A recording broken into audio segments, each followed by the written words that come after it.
राम सेतु के अस्तित्व को नकारने वाले कार्तिकेयन दीपम का विरोध करने वाली ताकतों को भारत की राजनीति में अब कोई स्थान नहीं मिल सकता। ऐसा हमें प्रयास करना है और हम हमेशा विश्वास करते हैं कि हमें अपनी आस्थाओं के केंद्र के लिए और सनातन परंपराओं को केंद्र को बचाने की लड़ाई अगर लड़नी है तो निश्चित रूप से अपने देश को सुरक्षित रखने की लड़ाई लड़नी है। तो इन 5 राज्यों में हमें एक मजबूत ताकत बन के आना है। हम लोगों ने लंबे समय से कुछ नारे को, भाजपा के कार्यकर्ता, हमारे जनसंकाल के कार्यकर्ता लगातार कुछ नारे को गढ़ते थे।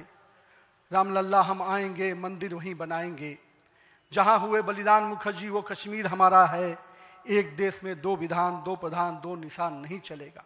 साथियों, आज भाजपा के कार्यकर्ताओं ने वो कालखंड देखा जब अयोध्या का भव्य राम मंदिर का मार्ग प्रशस्त हुआ।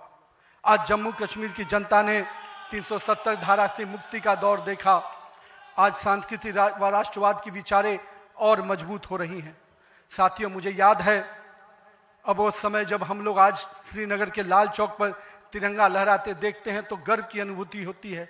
हमने वो दौर भी देखा था जब पाकिस्तान के झंडे लहरा रहे थे और दिल्ली की सरकार बैठकर मौन बैठी थी उस समय, क्योंकि वो समय हम लोगों ने युवा मोर्चा के कालखंड में काम करने का जब मौका मिला था तो हमने देखा था उस समय जब माननीय प्रधानमंत्री जी उस कालखंड से 370 को समाप्ति किए तो कहीं ना कहीं पूरे कश्मीर की फिजा बदली है और आज कश्मीर का लाल चौक तिरंगे से लहराया नहाया नजर आता है। ये परिवर्तन हमारे देश में आया है।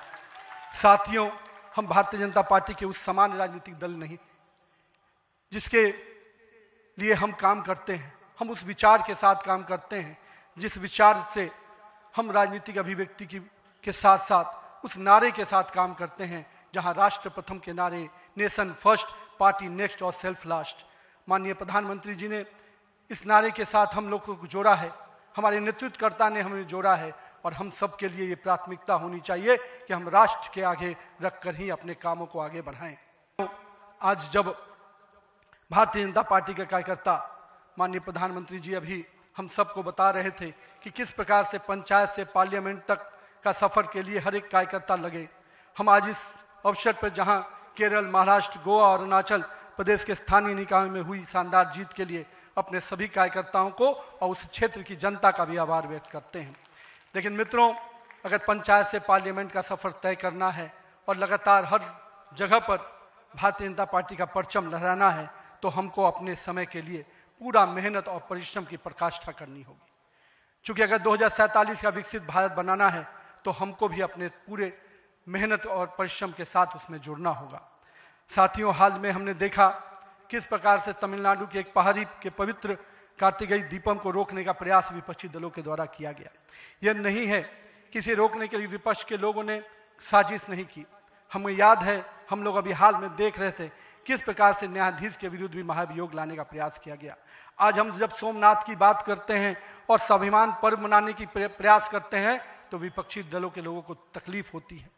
हमारा मानना है कि इस तरह की परंपराओं को रोकने वाली ताकतों को परास्त करने की आवश्यकता है।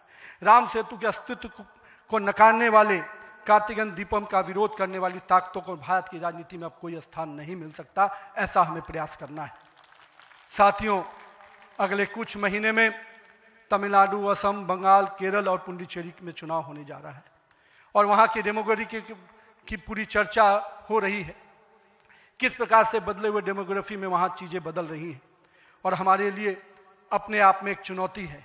लेकिन हम पूरी तरह से आश्वस्त हैं कि भाजपा का कार्यकर्ता अपने संघर्ष और परिश्रम के बल पर इन 5 राज्यों में सशक्त भाजपा का नेतृत्व प्रदान करने जाएगा और हम हमेशा विश्वास करते हैं कि हमें अपनी आस्थाओं के केंद्र के लिए और सनातन परंपराओं को केंद्र को बचाने की लड़ाई अगर लड़नी है तो निश्चित रूप से अपने देश को सुरक्षित रखने की लड़ाई लड़नी है। तो इन 5 राज्यों में हमें एक मजबूत ताकत बन के आना है। आज हमारे राष्ट्र की चेतना का उद्घोष का समय वंदे मातरम का 150वीं वर्षगांठ मना रहे हैं। वंदे मातरम का स्मरण आते ही मन में ऊर्जा और उत्साह बढ़ जाता है। हमें पूरा ध्यान में है कि एक एक व्यक्ति जब वंदे मातरम का जय घोष करता है तो उसके अंदर से जो ऊर्जा आती है वही ऊर्जा इस देश को आगे बढ़ाने में काम आती है। तो आइए हम सबको मिलकर 150वीं वर्षगांठ को हर जन जन तक पहुंचाएं, हर युवा तक पहुंचाएं, हर महिला तक पहुंचाएं, क्योंकि वंदे मातरम हमारे अंदर का वो विश्वास है जो इस देश के विकास के साथ जुड़ेगा।